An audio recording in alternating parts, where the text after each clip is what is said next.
We've come to Northumberland to join the Brothers Gillespie, James and Sam, on one of their, well, I can only call it a retreat, really, an event where they invite people to come, to stay with them, to share music, to share stories.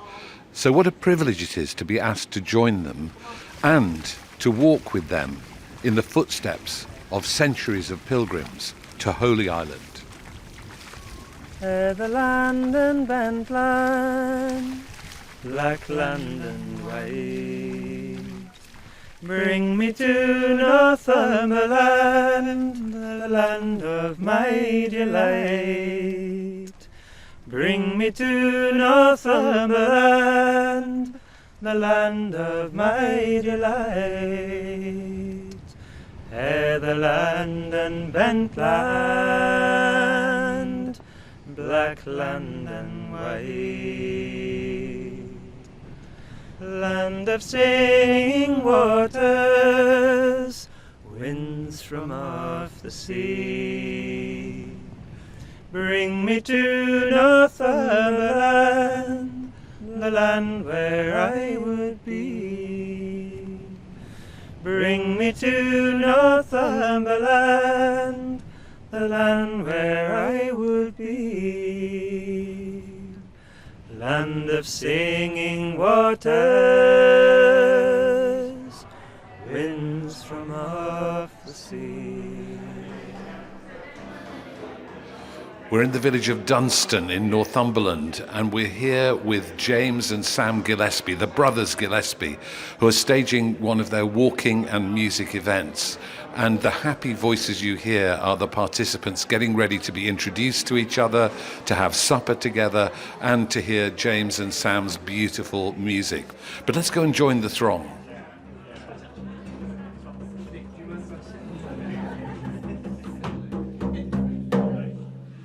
I'd just like to welcome you all to this land of singing waters and to Dunstan Hall.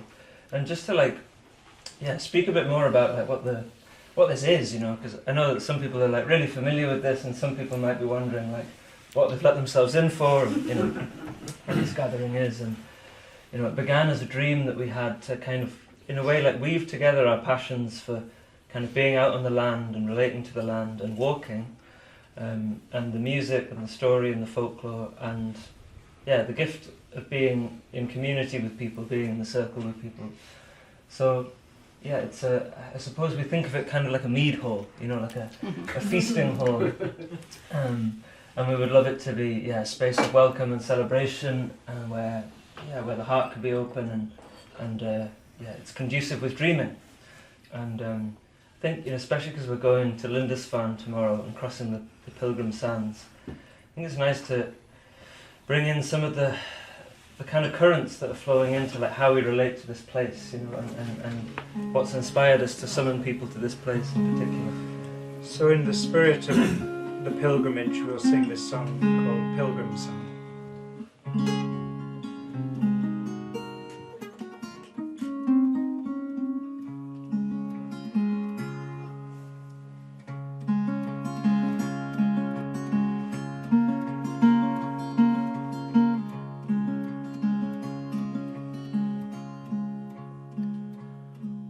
The sun is on the rise,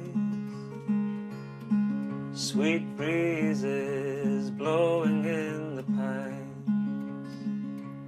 I don't know what I might find over that far horizon line, but sure as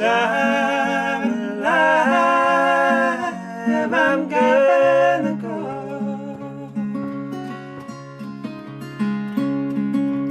Day is breaking in my soul. Silent mountain pine and oak, earth of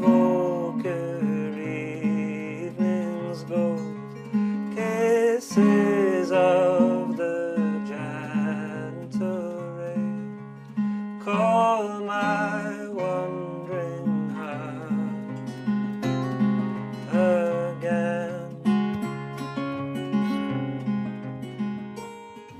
just orientate ourselves, because we're in a village called Dunstan, aren't we? But I passed all sorts of names that were familiar to me on the signposts coming here: Craster, Sea Houses, places that we've been to before on this podcast. Just tell us exactly where we are in relation to the coast here. We're gazing out over the sea, you know, from where we are now. When the sun is up, we'll be able to see the sea over the Hoofs. We're very close to the sea, very close to Dunstanburgh Castle. Oh, will you pray for our sake, sweet Lady of Grace? I was blue, but I began to feel my way when I lifted my gaze up to your face. Sure as I'm alive, I'm gonna go.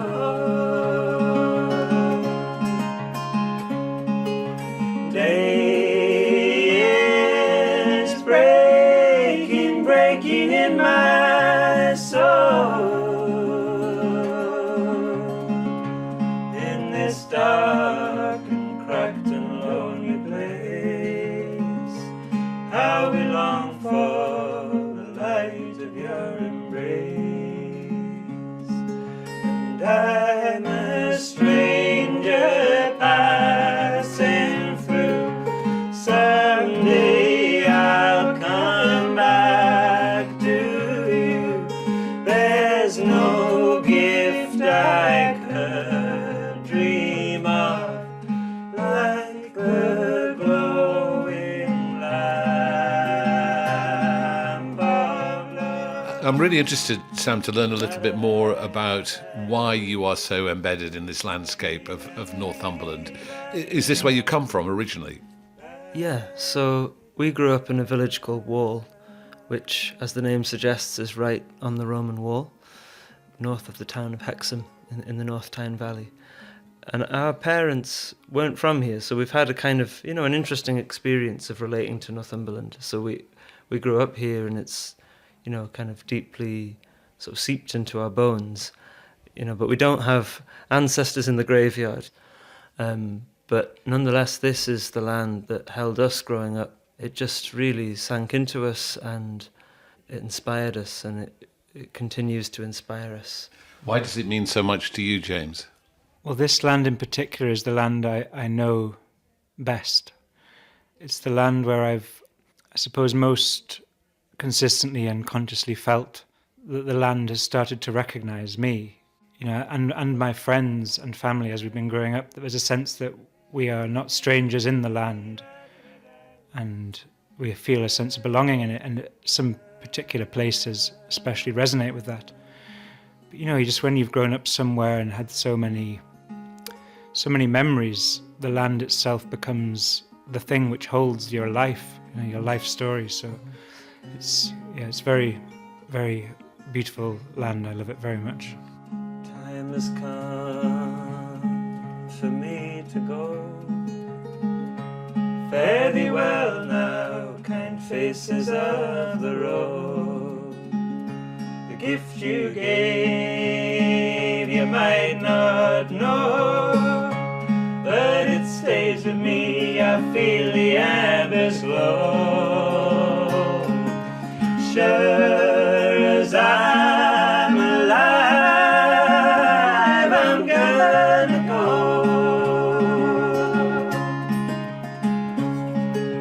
Day is breaking, breaking in my soul.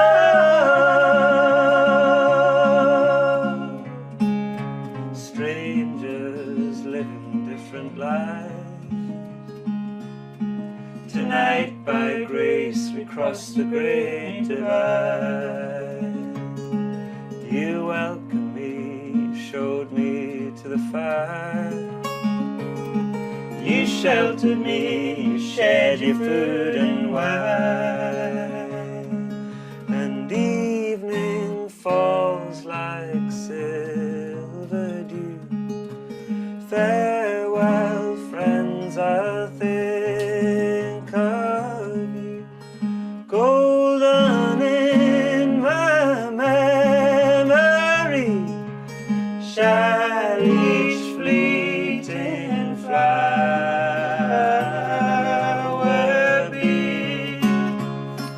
La da da da da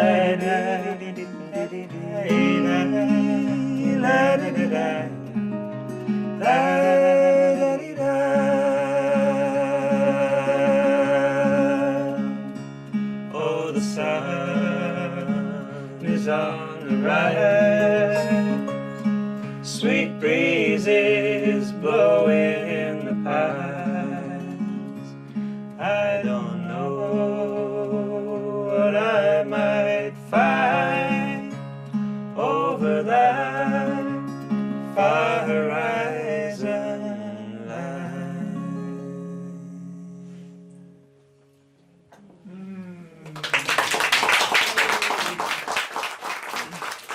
And this is a landscape infused with music. Somebody said to me that they didn't need to have a folk revival in Northumberland because it never went away, and folk music was always here and is always here. Did you grow up listening to folk music? So we grew up in proximity to the tradition. You know, we weren't brought into the tradition to sort of learn it at home, but we did hear it. You know, we heard it around us, and I think it sort of seeped in a way and made an impression. And I think to an extent it's kind of true, you know, that for example, the Northumbrian piping tradition is quite an unbroken tradition, sort of stretching back, you know, hundreds of years. When they were kind of reviving the Borders pipes in Scotland, you know, they kind of looked to the Northumbrian repertoire for sort of inspiration about, you know, what people were playing back in the day, because the tradition sort of hadn't kind of disappeared. You know, it's kind of in the woodwork. It's not everywhere, you know, but it's definitely there, and it's thriving and it's alive. And does it influence the kind of music that you write and make? Yeah, there's something about this feeling of the land being, you know, shrouded in a very undisrupted kind of history, especially, you know, in the Borders as well, the Scottish side of the border as well as the Northumbrian. You know, just these valleys where you just felt that time had really only just moved into the modern world. Even when we were growing up, it still felt like that. You know, you caught little visions here and there that really took you back hundreds of years ago. You know, like seeing a gypsy wagon by the quarry, you know, and you felt this could have been 300 years ago, 500 years ago. And I think some kind of sense of the timelessness really attracted us and really inspires our music. And, you know, we have huge respect basically for these songs and stories that exist in the landscape. Mm-hmm. And the kind of the mystery and magic that they seem to be held in, it seems to resonate from them, you know, the border ballads and the folk stories. Yeah, it's almost like there's the physical landscape, and then there's the mythic landscape and the dream landscape that the stories are carrying. And all those things are interwoven. Sometimes when we're out walking, we feel closer to that way of relating to the land. You know, the magic, the sort of the silver frequency, you know, that's like sort of suggested by the songs. I think the walking sort of puts us in deeper contact with that sometimes. So this song is called Coventina's Daughter, and in a way it's a seasonal song. It's around that time, August, September time, where you feel the year exhaling and the berries all grow red. And beyond that, it's in honour of the waters of Northumberland. Coventina is an ancient Northumbrian water goddess, so it's in honour of her, in honour of the waters, and in honour of the community of people that one moves through life with.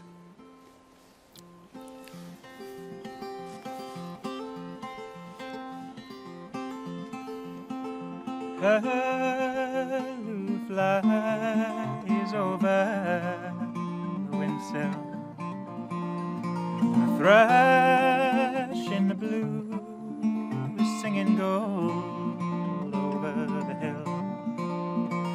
Rivers by our shoulders wash the summer downstream, and the stars they are over the green, and autumn winds will find us again and the berries grow red, and the fires kindle, and the crows in the wind, they scatter like cinders, and the hare on a hill with her eye afire, and the moon in the blue rising higher and higher, and a cool soft wind will blow over the border. Song of stone high places and gushing water, and bless and keep you safe always. Deep grace of the flowing river to your Coventina's daughter.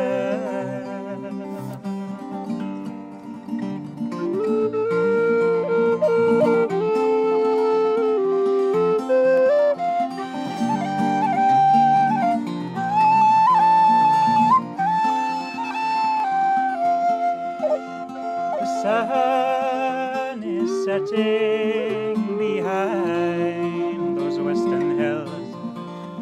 They fall on my darling, she'll be lighting those eastern windowsills. And the way the river flows is still the language of our land. And I pray to find more people to hold my hand, and autumn winds will find us again, and the berries grow red, and the fires kindle, and the crows in the wind, they scatter like cinders, and the season turns, and the dances are whirling, and it's goodbye, farewell, my dear, for another year. And the cold, soft wind will blow over the border. Song of stone high places and gushing water,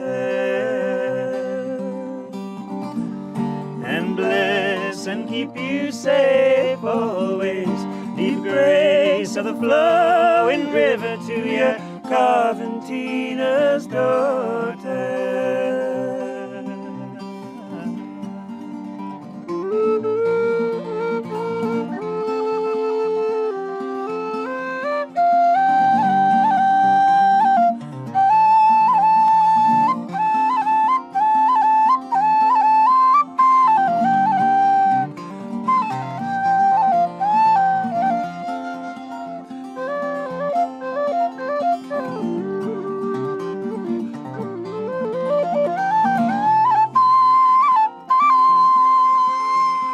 Curlew flies over the windsill, and a thrush in the blue singing gold over the hill. The rivers by our shoulders wash the summer downstream, and the stars they are wheeling over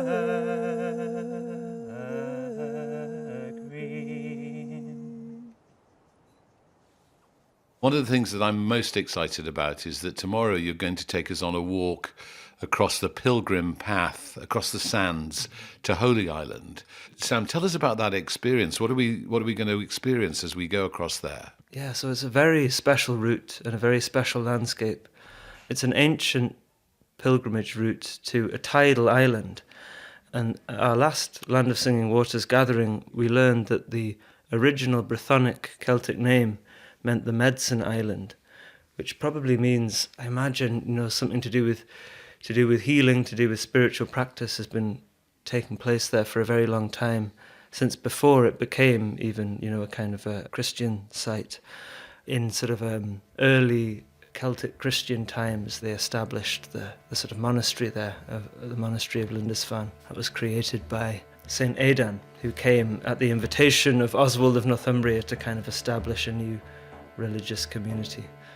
So it's an ancient pilgrimage route across the sands, and then for part of the day or the night, the sands are submerged under the sea, and then the tide goes out, and in that window of time you can walk across this kind of shining liminal landscape which feels between the land and the sea.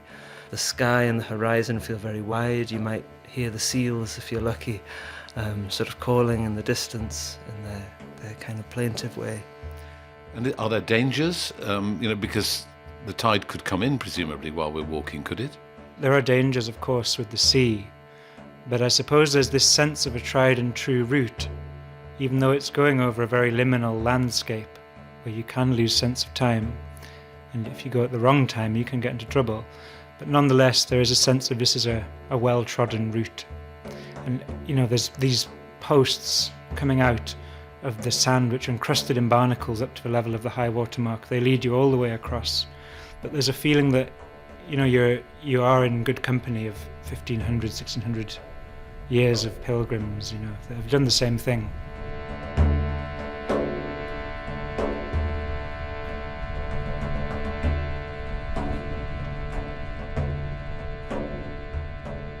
Well, this is absolutely spectacular.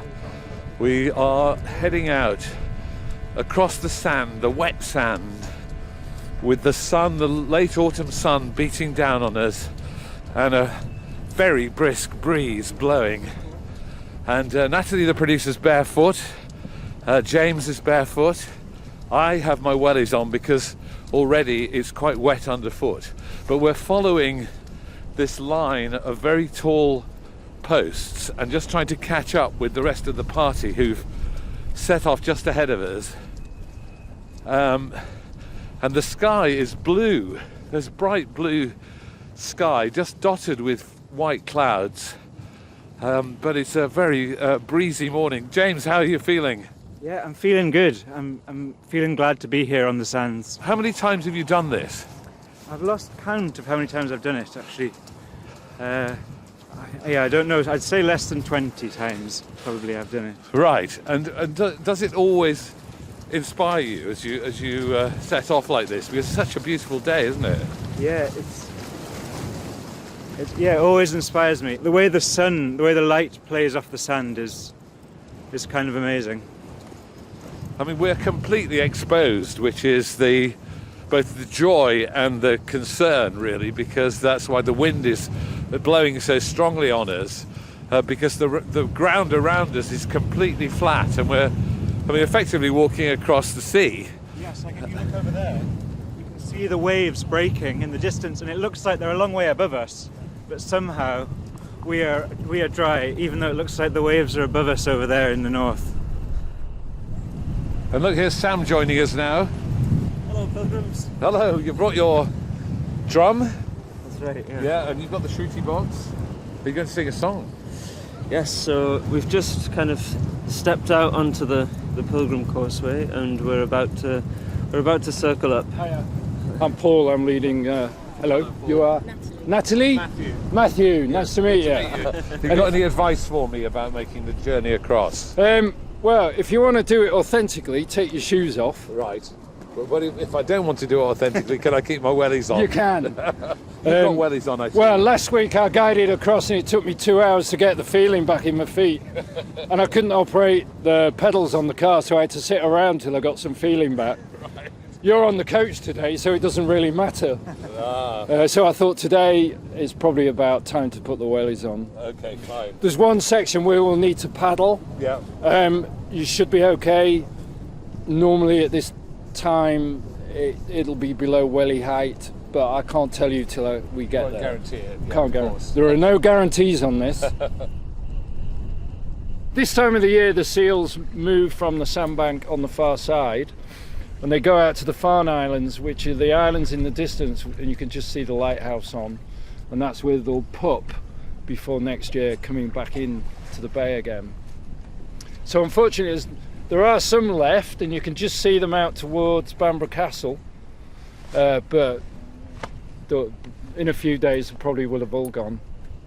Last week we heard them singing. There was about 500 seals left, but they've obviously moved on.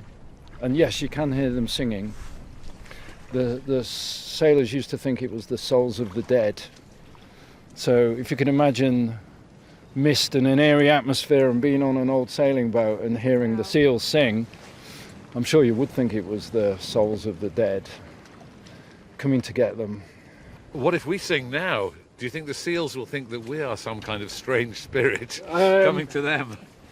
Well, I would probably out-sing them today. Let's sing. Yeah, lovely. Folks, so if you're up for circling up, we'll just have a round of the Heron Glides.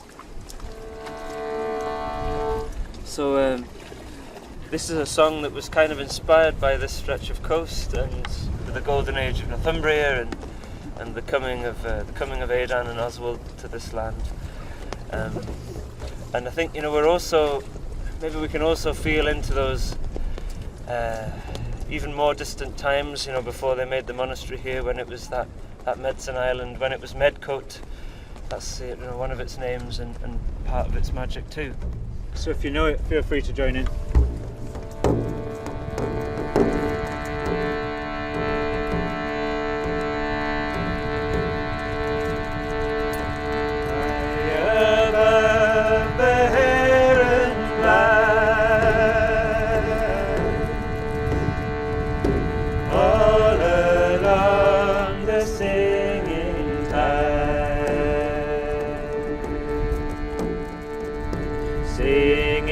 Tide and shining sun,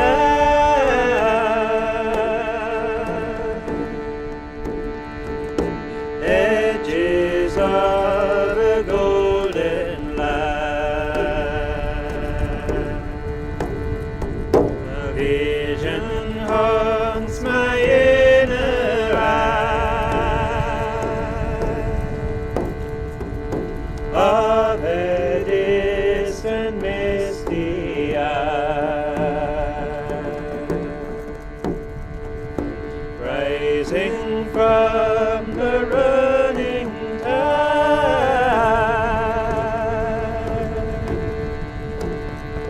below a cold and pale sky.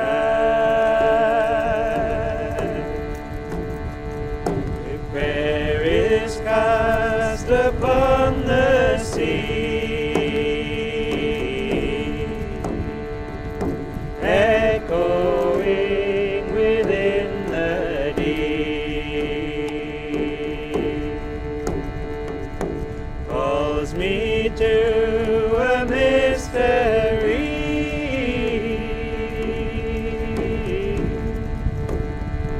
Its music washes over me.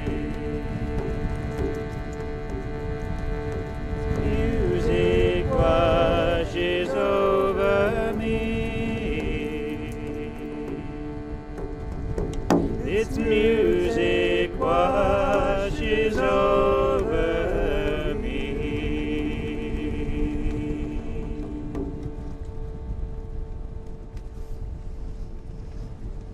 What a wonderful place to hear that song as the sun's beaming down on us and everyone's gathered in a circle with their feet getting absolutely freezing in the water here, I could imagine. Maybe we should keep moving. What do you think? Just Yes, perhaps we should, yeah. onwards. Onwards.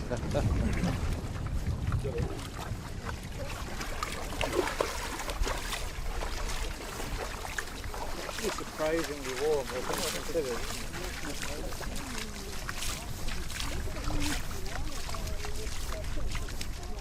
Just as we go through this section of water, there's quite a lot of water coming in between these mounds of sand and some grasses as well growing, and we're deviating slightly from the line of poles that shows the way across, because our guide says we can avoid the mud that way.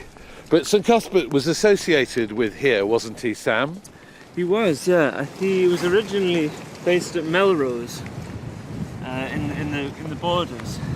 They say that the night that Saint Aiden died, Cuthbert had a vision which led him down to the Northumbrian coast to Lindisfarne, and he ultimately became, the abbot here in the priory of Lindisfarne.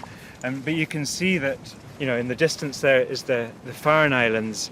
So Cuthbert found the life on Lindisfarne too busy, and there was too much society. Built up. Yeah, he longed to be alone in prayer, so he moved out onto the Farne Islands out there, the Outer Farne, I believe. He may have gone to the Outer Farne in the end, and there you get all those lovely stories about, the otters drying his feet and stuff like that. Because Cuthbert used to like praying in the sea all night. He would walk out into the cold sea and stand up submerged in the water praying. He was quite a hardcore guy. Yes, absolutely. And then when he died here, there are stories about what happened to his body, aren't there? Yeah, so, the Viking raids, I believe the first recorded Viking raid is on Lindisfarne. And, the monks obviously regarded the relics of St Cuthbert as a hugely precious thing. So they carried his body to safety and all over the north. And, the final resting spot for the body is under Durham Cathedral, apparently. But every time they dug him up, he was intact, wasn't he? He hadn't. That's the story, anyway. Yeah, he hadn't become a skeleton. Yeah, that's what they say. Yeah, and the same is true of King Oswald's arm, the lesser-known silver arm of King Oswald. What the arm became separated from his body? Oh, it did. Yeah. Do you know the story? No, of what tell us happened? about that. So King Oswald had this 7-year rule of Northumberland, the Kingdom of Northumberland. It's very short but very profoundly deep. This is the golden age of Northumberland. But he went into battle down in the Southlands, Mercia, I think it was, and got defeated in the battle there. And basically Oswald got dismembered by King Penda of Mercia, and his limbs were put on a tree dedicated to Woden and hung on the tree, his head and his limbs. And this is Oswald's tree. This is where Oswald ended up. And later on, Oswald's younger brother, who then became the King of Northumberland afterwards, he goes down on a daring mission with a few of his best warriors, and they rescue Oswald's head and limbs from the tree, and they bring it back. And the arm was encased in silver because it was a relic also. It was incorruptible. But no one's ever found Oswald's silver arm, and you kind of wonder it might turn up somewhere. Could just come up out of the sand here at some point, couldn't it? There's actually a story about the arm as well, in relation to Aiden. Oswald was kind of feasting in his court, and Aiden was there, as the holy person attached to the court.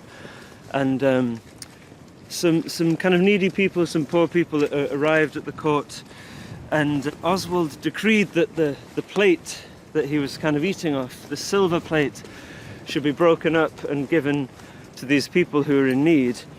And apparently, Aiden was impressed by this, and he thought that it kind of expressed the teachings well, and he said, may this right arm always be incorruptible. So it was from his blessing well, that the arm was preserved. Be, yeah. It could be. I'm interested to learn a little bit more about your personal journey into music. So when you were growing up, James, you're the oldest, I think. Did you start music before Sam?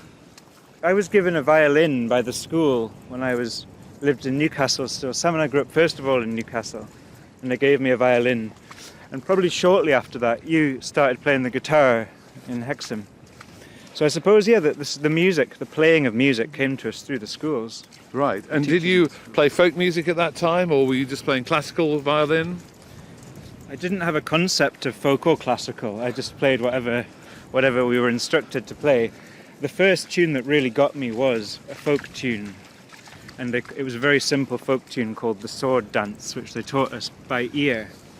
And I thought it was wonderful. And what about you, Sam? What were you playing on the guitar? Well, I started out, I got some classical lessons at school from a lovely guy called Martin Eastwell.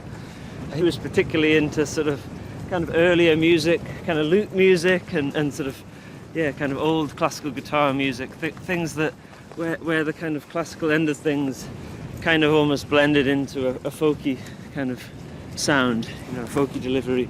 And did you play together right from the start, or was that something that came later? Kind of came later, so sometimes, when people are asking us about how we started playing music together, we kind of observe that in a way it started out with the play of the imagination as children, because we weren't really brought into music in the household particularly, but we were always playing and, creating imaginary worlds and inhabiting imaginary worlds, and I think that's kind of that's like an antecedent to the play and the dreaming of music. So we were doing that, and we loved that, we loved inhabiting these worlds of the imagination. But it was a bit later that we started kind of playing music together, as teenagers we sort of got into playing guitar with our friends and going up the hill and having these long roves through the night that would involve kind of stopping in a dell in the woods and having some wine and singing songs on the guitar. So that was kind of the ferment of our, kind of teenage years in a way. Was there a decision-making moment when you said, right, we're going to make a career of this? I don't think there was. I think our first gig was we were busking in Hexham, I think it was, and a woman said it was there's a concert happening in Newbrough Town Hall in a few weeks. Would you guys like to play? So, and then we needed a name, and then when you have a name, it makes sense to kind of do a gig, and It was difficult working out the name, presumably. It's a hard one, isn't it? The Brothers Gillespie. Well, still people sometimes call us the Gillespie brothers. Just in this context of walking over these shining sands on the Northumbrian coast, something that kind of comes to me there is this pilgrimage that we did, which was St. Cuthbert's Way. Yes. So That comes from the borders, doesn't it? So exactly, yeah. So as I mentioned, Cuthbert, I think he started at Melrose and then he ended up here. So that the pilgrimage route links these two sites, begins in Melrose and the borders, and it kind of snakes its way over the border and back again. The route's kind of weaving over the border, and it's a really magical route. And we kind of walked this, I think 10 years ago, exactly almost. It was probably July 10 years ago. And something about this experience was really felt really profound and really it sort of it lit us up, and it kind of expressed something about what we wanted to be doing with the music and pursuing this crazy troubadouric dream, So we were kind of walking through the land, and we'd had our tent with us and loads of gear, full-size guitars, and kind of quite ill-prepared in a way. But we only ended up camping 2 nights because we'd get playing in the pub, we'd sing and we'd get put up every night. That was a really magical thing, it had some of this kind of pilgrim grace, we were quite empty-handed, and we just found the reception of the music in that pilgrimage context was, it felt really right. So people took you in and gave you a bed? To be honest, they did, very generously. Every night. It was amazing. It was amazing. And so that's the kind of the essence of the whole wandering minstrel, isn't it? Yeah, I mean, it was a bit of a crazy time. We had hardly any money, and it was I remember the last night we had about, enough for 1 pint each in the pub. So we sat ourselves in and got this 1 pint. But somehow the news of us travelling to London preceded us. So the barman was like, "You're the guys that are travelling with guitar." So he brought us out a meal, and he was like, "Do you want to stay the night?" Remember, it was the folk night. So it so happened that the night we rocked up in Willow with our last fiver was the one night of the month they had a folk night. So we were able to join the singing session, and then one thing led to another. And, before we knew it, we had a fine bed and breakfast in it. That's wonderful. So it was just it was one of those times that feels just kind of a bit charmed, And you can't guarantee that every time you go walking is going to be like that. It had a special kind of grace to it. They gave the order, the deal is done, poison in the water and the blood, hidden cells, living hells, and people who flounder in the flood. The tongues are silent, as black faces in the flicker of the screen.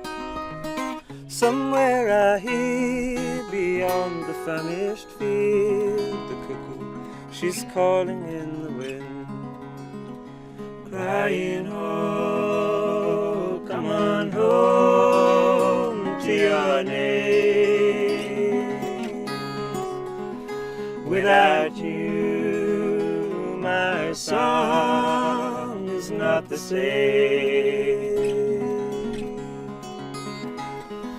Oh, don't fear me.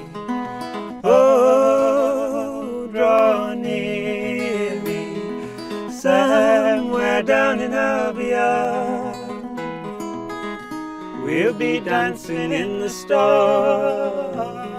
Somewhere down in our beyond, I've seen a place we all belong.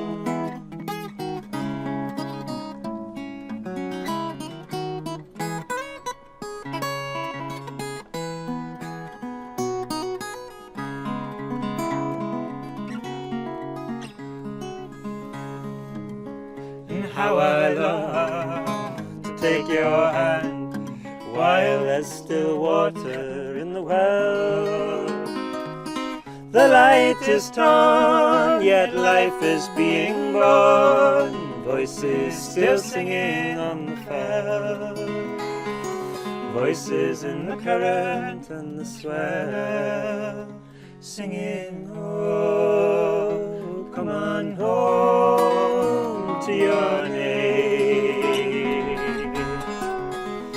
Without you, my song is not the same. Oh, don't fear me.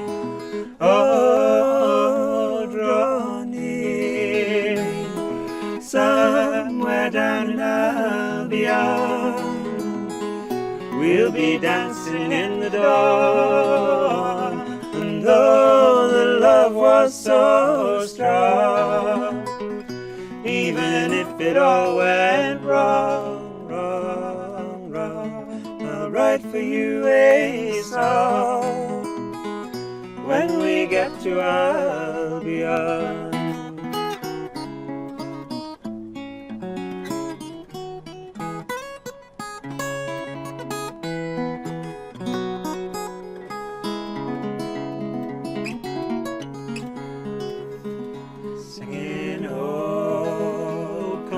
Home to your name. Without you, my song is not the same. Oh, don't fear me. Oh, draw near me. Oh, your body is a wild country of shadows and lightning beyond all command, and I'll stand on your shores, drink the dew in your dawns. And though the road is like a river of stars, the dance is free, we don't say who we are. Our souls are sighing like rushes in the wind as the tide is coming in. Oh, my love, I long to sing.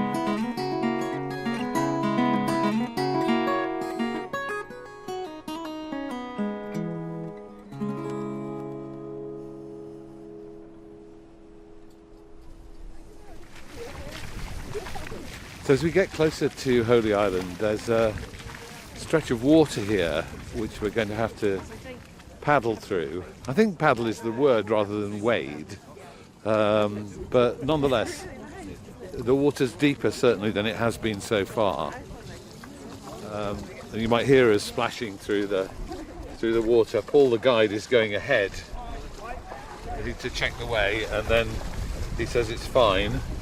He's certainly not coming up over his Wellington, so I think we're happy to follow him.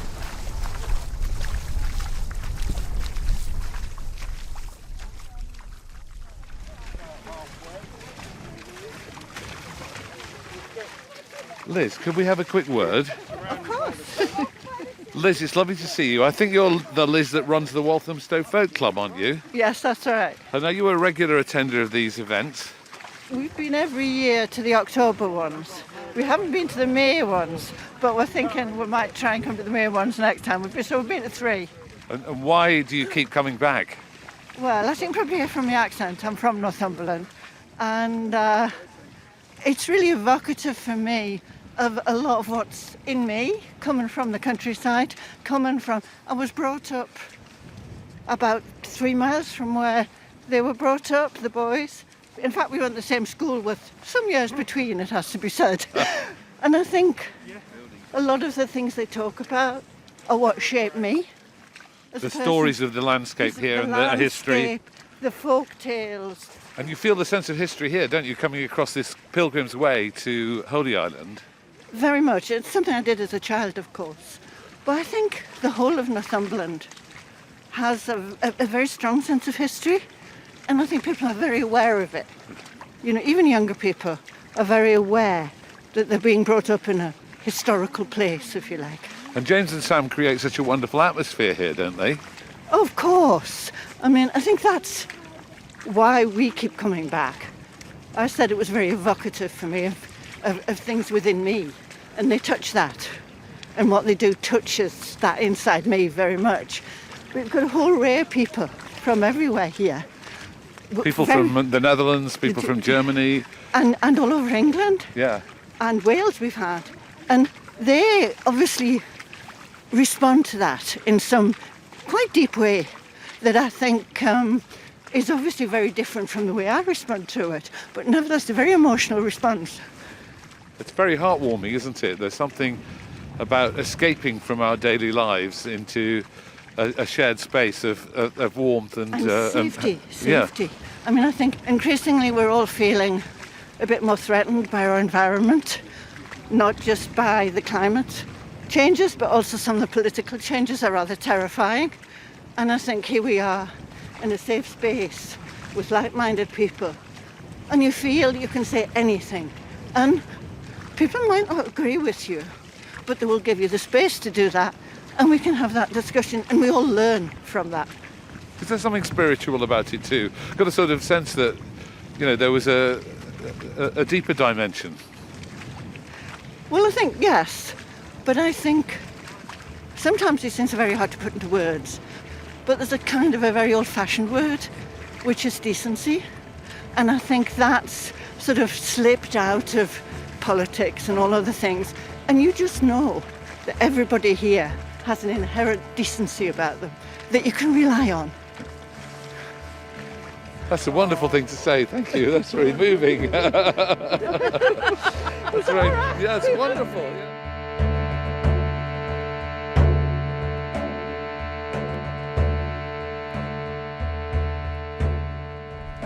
Now we're squelching through more squishy sand and seaweed, and there's some shells embedded in the sand too, but the water's shallower, and we're heading back towards the line of posts which march inexorably on towards the dry land of the island.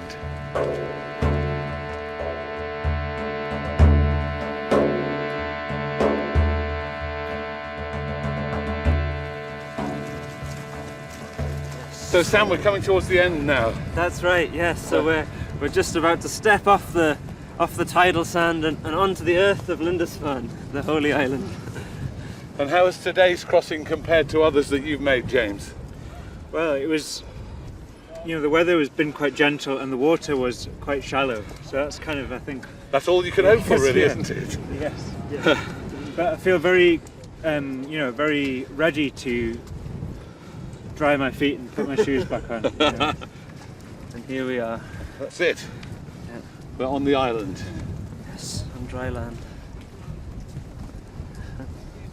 So, yeah, there's a decision to be made now about whether we go to the beach, the North Beach, or whether we go into the village and get cosy. Both sound very good to me. Yeah, nice. But then I've got Wellingtons on.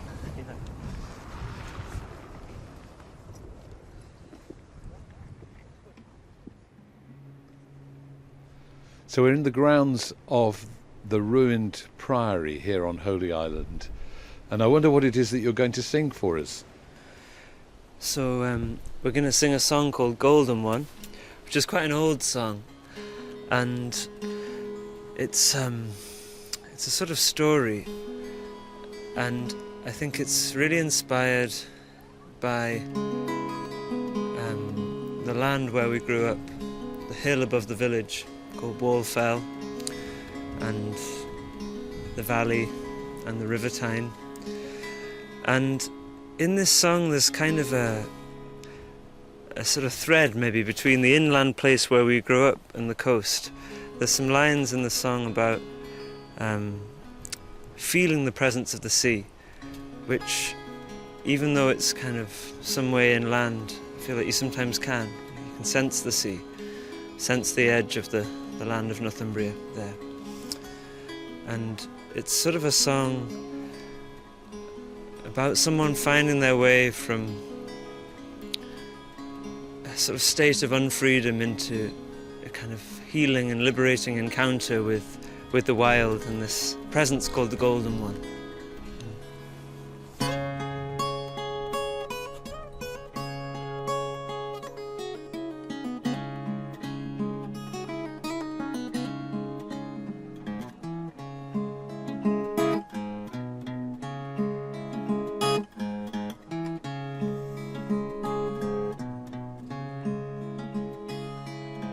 Breaking of the dawn and the sweet, the silent morn, there was light upon the hillside, whisperings in the corn. A formless thing was I, waiting hungry to be born.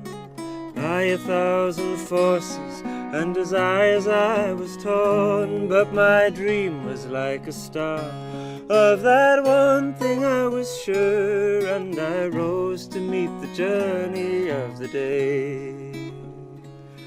At that time I was burdened, I was struggling to be free. I despised my education, my fire was cut with fee, born into obligation to be a kind of slave, just to toil for a master, some shelter and a grave, but something burned within that no bondage could erase, and I tended my flame down in the valley.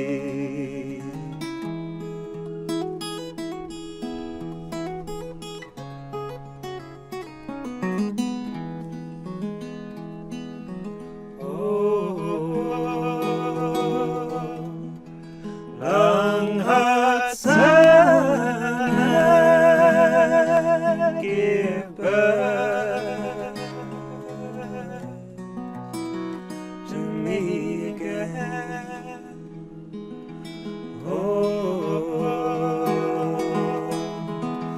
Unknown lover,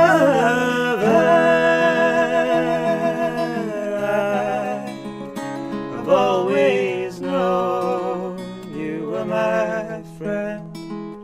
Oh, my soul, 16 years old, and my heart is more than a chest can hold.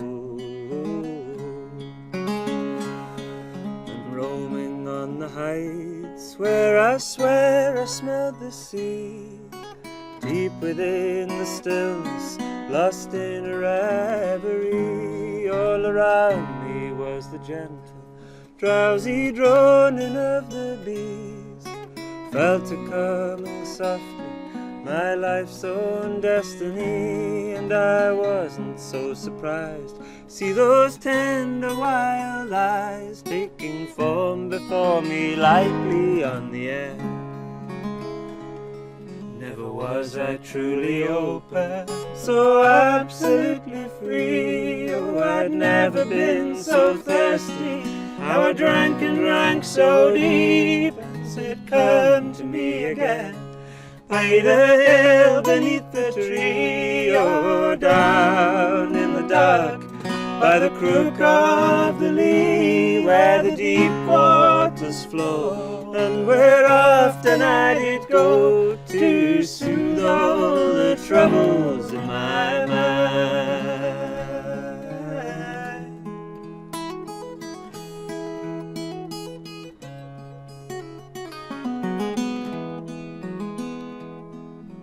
Fine farewell,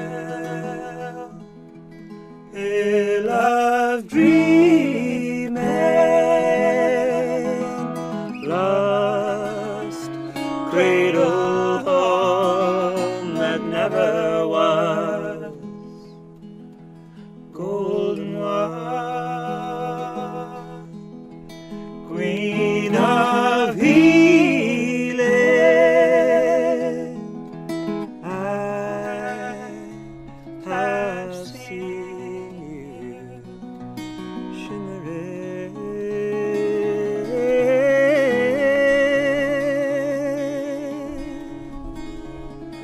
seen you shimmering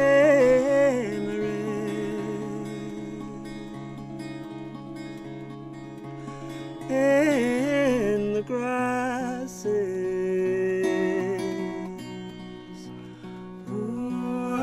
before.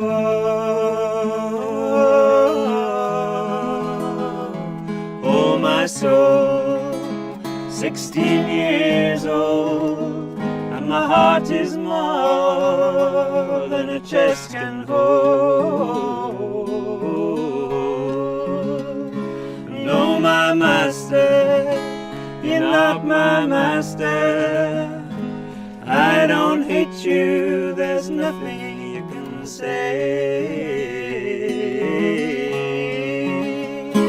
Oh, my master, I'm running faster, and the skyline is wider than your eye.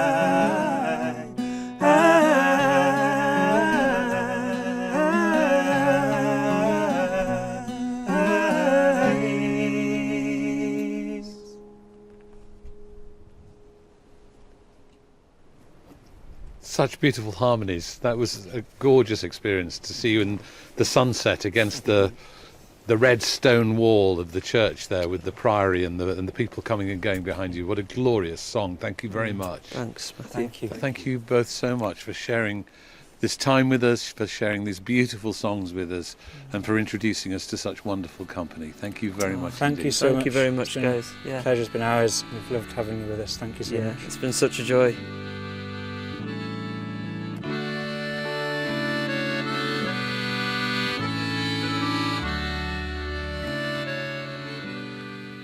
We really hope you enjoyed this episode of Folk on Foot as much as we enjoyed making it. There are over 60 episodes of Folk on Foot for you to explore, featuring amazing artists like Eliza Carthy, Johnny Flynn, The Unthanks, Corrine Polwood, Chris Drever, Sandra Kerr, Catherine Tickell, and many, many more. So please do explore our back catalogue. And if you like what we do, we really need your support to keep going. You can become a member and get great rewards, or you can simply buy us a coffee. To do either, and to sign up for our ad-free version, just go to folkonfoot.com/support us. Every penny we get goes back into making more episodes, so please do support us if you can.